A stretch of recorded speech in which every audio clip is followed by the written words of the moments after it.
राजाऊ, तुझ्या आईनं अजून हट्ट सोडला नाही बरं का? मग मी शेवटपर्यंत हट्ट सोडणारच नाही. आई, अगं खरंच युवराजांना वेळ नाहीये. पण मी काय म्हणते, रयतेच्या घरी जातात ना, मग तसं तरी यावं. असं ग काय आई, पण तुला माहितीये महाराजांच्या मनात आपल्या घराण्याबद्दल केवढा पूज्यभाव आहे. आणि जावई बापूंच्या मनात त्यांच्या मनातही खूप आदर आहे. फक्त आत्ता जमणं जरा कठीण, कारण महाराज गडावर नाहीत आणि गडावरची सगळी जबाबदारी युवराजांवर सोपवली. आणि महाराजांचा शब्द युवराज मोडणार नाही. ते महाराज गडाव येईपर्यंत गड सोडणार नाही. बाबासाहेब म्हणजे युवराजांचं दैवत. खरंच आजच्या काळात असा आज्ञाधारक आणि समंजस पुत्र लाभणं याला फार नशीब लागतं. पण मग मी काय समजावं? जावई बापू शृंगारपूरला येणारच नाही, हेच ना? आई, तू असं कर, तूच बोल त्यांच्याशी, म्हणजे तुझं समाधान होईल. मला असं वाटलं होतं आपली लेक युवराजनी आहे. तिचं आणि जावई बापूंचा रुबाब अख्ख्या शृंगारपुरानं बघावं. आपण सहस्त्र भोजनं घालू, मोठी पूजा करू, गुढ्या तोरणं उभी करू, मग या म्हणावं माघारी. बर, आम्ही बोलतो स्वतः त्यांच्याशी. युवराजनी, थोरल्या राणी साहेबांनी तुम्हाला बोलवलंय तातडीनं. तातडीनं? आई, येते मी.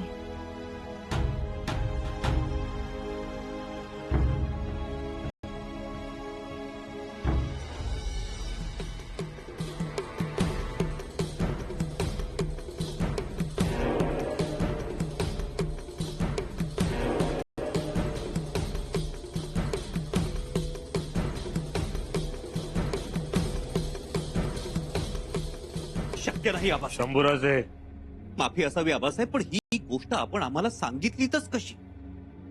आबासाहेब, आमच्याकडून ही अपेक्षा करू नये. तुम्हाला करावं लागेल, आम्ही सांगतो आहोत म्हणून. नाही आबासाहेब, शक्य नाही हे. हा आमचा आदेश आहे. माफी असावी आबासाहेब, परंतु हा आदेश आम्ही पाळू शकणार नाही. आबा, प्रसंगी इतर कोणतंही अग्निदिव्य करायला सांगा, ते आम्ही करू, पण हे शक्य नाही. शंभूराजे, आबासाहेब, तुम्हाला ठावे आहे, मृत्यूच्या दाढेतही जाऊन आलोय आम्ही. तुमच्या शब्दाखातर मृत्यूलाही कवटाळू, पण ही गोष्ट शक्य नाही. आमचा आदेश आजवर कोणीही मोडलेला नाही. आपला आदेश मोडावा अशी आमचीही इच्छा नाही, पण आमच्या काळजाला आग लागते आहे याचाही विचार व्हावा. भावनिक होऊ नका. आम्हाला कधी भावनिक होताच आलं नाही, होणारही नाही. आम्ही आमचं कर्तव्य पार पाडू, जरूर पाडू, पण कुणाच्या वैयक्तिक महत्वाकांक्षेसमोर आम्ही गुडघे टेकणार नाही. आणि आपण दिलेला प्रस्ताव आम्हाला बिलकुल मान्य नाही. राजाच्या माघारी युवराजानं राज्याचा कारभार बघायचा असतो, अशी जगाची रीत आहे. आबासाहेब, आबासाहेब नाही, महाराज म्हणा. महाराज. अजून असं किती वेळ ताटकळत उभं राहायचं आपण? शोभत नाही आपल्याला. हो, इथे उभे राहिलो तर आपल्याला निर्णय आधी कळेल. पण काय म्हणतील शंभूराज? हो म्हणतील. त्यांच्यावर काही परिणाम होणार नाही. हो, पण त्यांचा बाणेदारपणा पाहता. हो, महाराजांपुढे कोणाचा आलाय पाणीदारपणा? कोणाचं काही चालत नाही. आता बघा, दरवाजा उघडेलच तेव्हा छावा बनून गेलेले युवराज शिळी होऊन बाहेर येतील. हा आमचा अपमान आहे. तो सहन करावा. ती सवय या रक्तात नाही. सवय घालून घ्या. शक्य नाही. उद्या जर लढाई हारला तर तेव्हा काय बोलाल? आम्हाला हरवू शकेल अशी तलवार अजून उपजलेली नाही, आणि आमचा आनंद नष्ट करू शकेल असं दुःख प्रार्थनाजवळ नाही.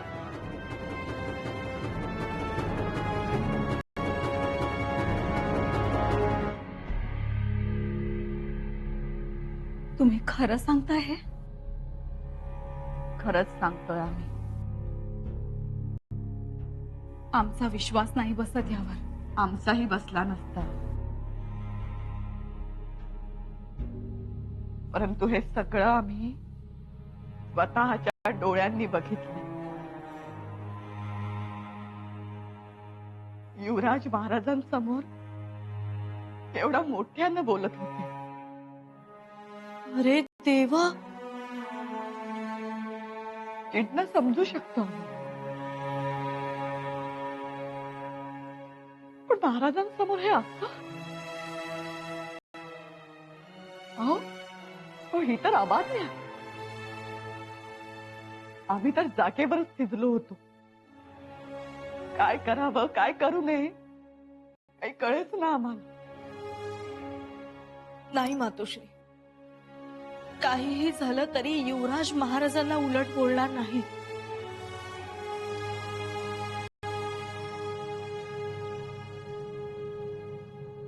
आपल्या सगळ्यांना असंच वाटतं, परंतु मगाच चित्र काही वेगळंच होतं.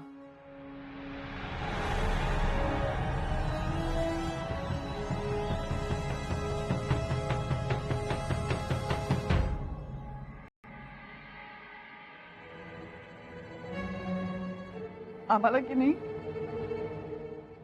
आम्हाला दोघांची फार काळजी वाटते. मातोश्री, आमच्या तर हातापायाला घाम सुटलाय. दक्षिण मोहीम डावलल्याचा राग असेलही त्यांच्या मनात, पण राग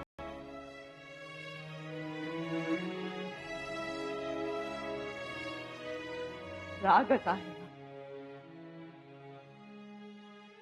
आणि आता ते स्वतःवर राग काढताय. हातात निखारा धरला तो त्यामुळेच.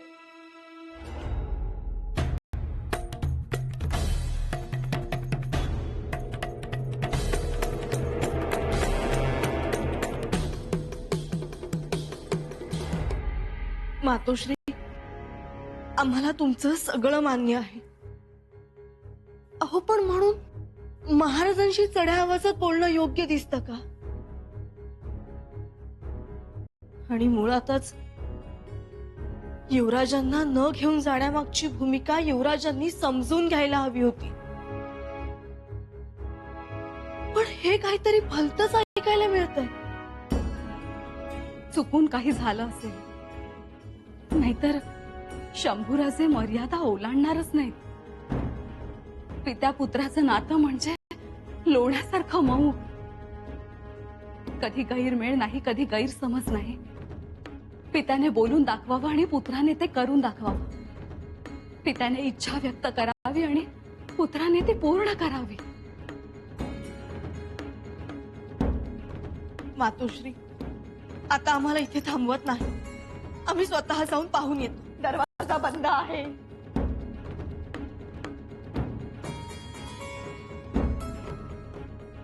दरवाजा बंद आहे. आम्ही गेलो होतो. वर्दी न देता दिवाज मोडला आम्ही. आपलंच आमचं. एवढ्या कौतुकाने स्वयंपाक केला. गडावर पाहुणे आलेत. आता काय हो करायचं?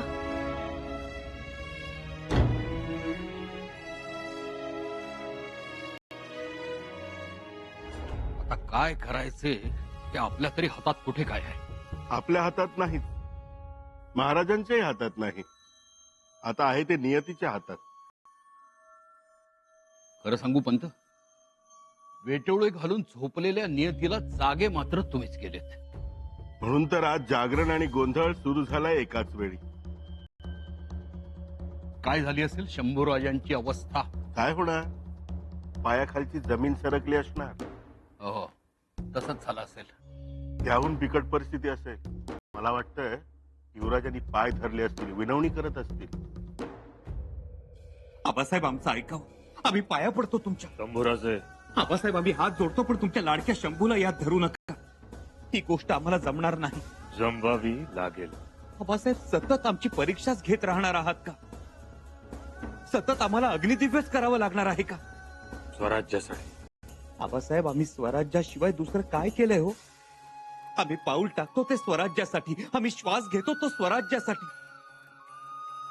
पण हे करणं शक्य नाही. आमच्याकडून अपेक्षा करू नका. तुम्ही आमचे पुत्र आहात याचा गैरफायदा घेत आहात. आबासाहेब, तुम्हाला आठवतंय, तुम्हीच आम्हाला म्हणाला होतात ना, तुम्हाला आम्ही मावळा समजवावं म्हणून. मग आजपासून तुम्हाला आम्ही स्वराज्याचा मावळाच समजतो आहोत. मग आम्हाला आपले जोडे वाहण्याचं काम द्या. तुमच्या घोड्याचा खरारा करायला सांगा, तो करू. जी जबाबदारी सोपवलीये ती नीट पार पाडा. आबासाहेब, हा अन्याय होतोय आमच्यावर. मग तुम्हाला काय वाटलं आम्हाला खूप आनंद होतोय? ही प्रत्येक गोष्ट करताना आम्हाला देखील तितकाच त्रास होतोय. मग थांबवा ना हे हे आबासाहेब. शक्य नाही. हे थांबणार नाही. कारण जोपर्यंत स्वराज्य आहे तोपर्यंत आत्मत्याग हा आहेच.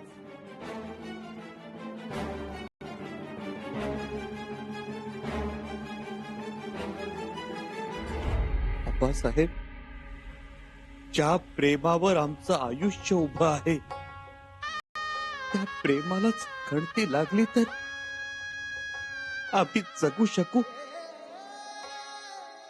नाही. आबासाहेब, आबासाहेब, आम्हाला समजून घ्या. भानावर या शंभूराजे. तुम्ही आबासाहेबांसमोर नाही तर छत्रपतींसमोर उभे आहात.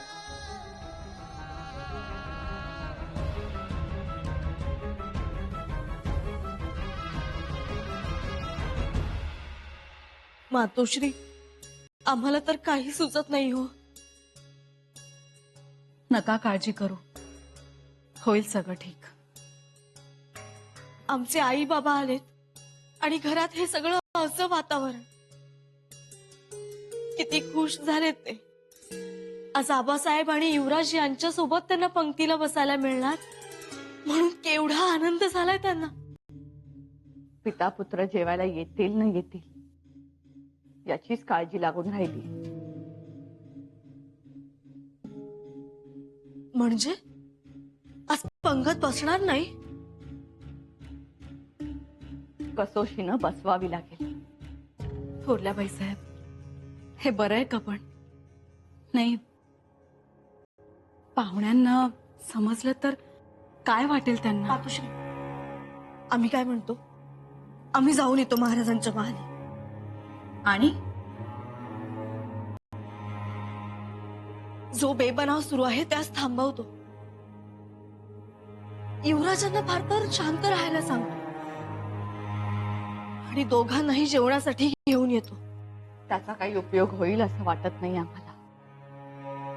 परंतु प्रयत्न करायला काय हरकत आहे? हरकत काहीच नाही. परंतु या अशा वेळी काही बोलणं म्हणजे हस्तक्षेप करणं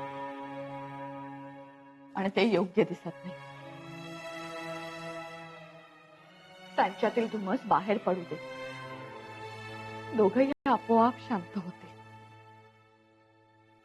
मातोश्री, पण हे सगळं केव्हा थांबणार? आम्ही आई बाबांना काय सांगू? थोरल्या बाईसाहेब, सूनबाईंना जाऊ दे. नाही म्हणजे त्यांच्या जाण्याने जर पिता पुत्र शांत होणार असतील तर चांगलंच आहे. असं म्हणताय?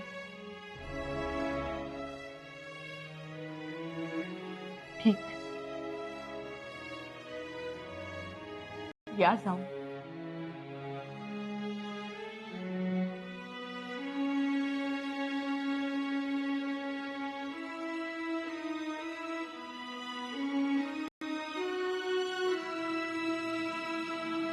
पंत, माझा आपला एक अंदाज, महाराज युवराज यांची समजूत काढणार. अहो, तेच तर हवंय आपल्याला. युवराजांची समजूत निघाली की आपले अर्धे काम झालेच म्हणून समजा. अहो पंत, आजवर महाराजांनी मनात आणलंय आणि ती गोष्ट झाली नाही असं कधी झालंय? मग माफी असावी आबासाहेब. कोणत्याही परिस्थितीत ही गोष्ट शक्य नाही. शंभूराजे, नाही आबासाहेब, हे होणार नाही. आम्हाला बाकी सगळ्या गोष्टी मान्य आहेत, पण ही गोष्ट अमान्य आहे. शंभूराजे, बसा बसा. आबासाहेब, जी गोष्ट आम्ही मान्यच करू शकत नाही ती गोष्ट का सांगतात आम्हाला? आबासाहेब, आमच्या मनाचा विचार करा. या सगळ्यात आमची अप्रतिष्ठा होईल. शिवाय वर्षानुवर्ष जो शूर बच्चा आम्ही काळजाच्या कप्प्यात जपून ठेवलाय त्याचं काय? स्वराज्याचा विचार करा. स्वराज्याचाच तर विचार करत आलो आम्ही आतापर्यंत. आपण सांगितलं, आम्ही केलं, पण ही गोष्ट आम्ही करू शकत नाही. हे म्हणजे आमच्या हातात घास आणि मानेत बुक्की. बाबासाहेब, सुखाचा घास नाहीच का हो आमच्या नशिबात? शंभूराजे, राजकारण समजून घ्या. तुम्ही तुमचा शंभू समजून घ्या. सगळ्या गोष्टी एकत्र चालून आल्या, घेरले जाऊ आपण. आवडेल आम्हाला, पण तुमच्यापासून दूर फेकू नका. आमच्या शब्दाला काहीच किंमत नाही. आमच्या भावनांनाही किंमत आहे, समजून घ्यावं आपण. ही छत्रपतींची आज्ञा समजावी. माफ करा, ही आज्ञा आम्ही पाळू शकत नाही. बघ, आमचा पुढचा प्रवास सुखाचा नसेल, पण त्यासाठी आम्ही दुःखाची ही वाट चालू इच्छित नाही. शंभूराजे, तुम्ही सक्षम आहात, समजून घ्या. सहनशक्ती संपली आमची. माफ करा आबासाहेब. शंभूराजे, मस्तक धडा वेगळं करण्याचा अधिकार आहे तुम्हाला. आम्हीच बनवलेली तलवार घ्या आणि चालवा आमच्या मानेवर. तिचा तिखटपणा तुम्हालाही कळू द्या आणि आम्हालाही. मोहिमे आधीच पारख होऊन जाऊ द्या तिची. शंभूराजे, हे काय बोलतात तुम्ही? आबासाहेब, वीज रत्नमालेसारखी चमकत असली तरी तिला कुणी कंठात घालत नाही. या सगळ्यानं तुमचं राजकारण साधलं जाईल, पण त्यासाठी करावा लागणारा प्रपंच आम्हाला शिरोधार्य नाही. स्वप्नातही विचार करू शकत नाही आम्ही त्याचा. आबासाहेब, थांबवा हे. आम्ही सहन करू शकत नाही.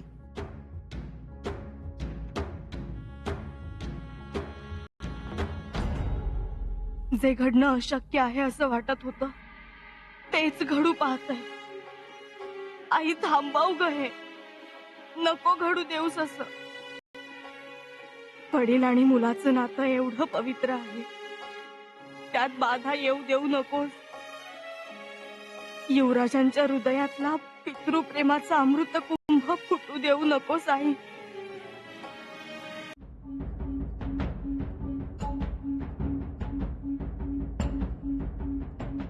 पुरे झाले हे अस्वस्थ चाळे, पीठ आला आता.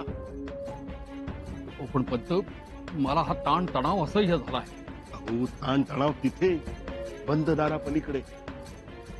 पण भीती वाटते हो. युवराज दुखावले जातील. कोणीही दुखावले जाणार नाही. दुखावणार नाही? आम्ही दुखावलो आहोत. शंभूराज, आबासाहेब, हा विषय थांबवावा इथेच. आमचे निर्वाणीचे शब्द ऐका. आम्हाला हे शक्य नाही. तुम्ही मर्यादा ओलांडता आहात शंभूराजे. माफी असावी आबासाहेब. एक वेळ आमच्या तलवारीची धार बोथट करा. आमच्या महत्वाकांक्षांचे कळस कापून टाका. आमच्या जिद्दीला, ईर्षेला काळ्या कोठडीत डांबून टाका. आमच्या पराक्रमाचे पाय छाटून टाका. पण हे करू नका. आम्ही सहन करू शकत नाही. आई भवानी, सूनबाईंना तरी यश येऊ दे. थांबवण्याचं बळ मिळू दे त्यांना.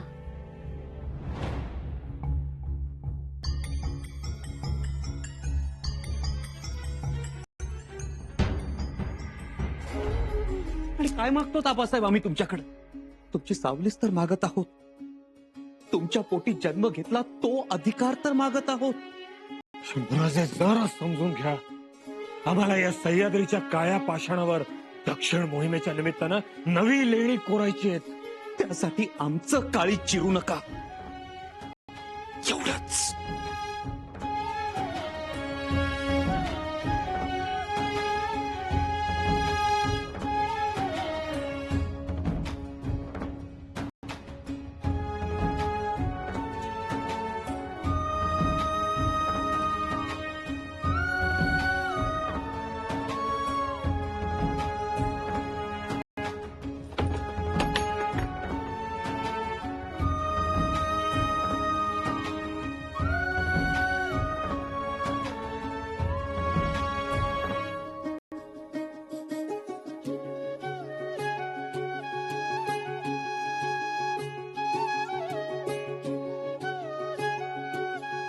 आबासाहेब, एकांत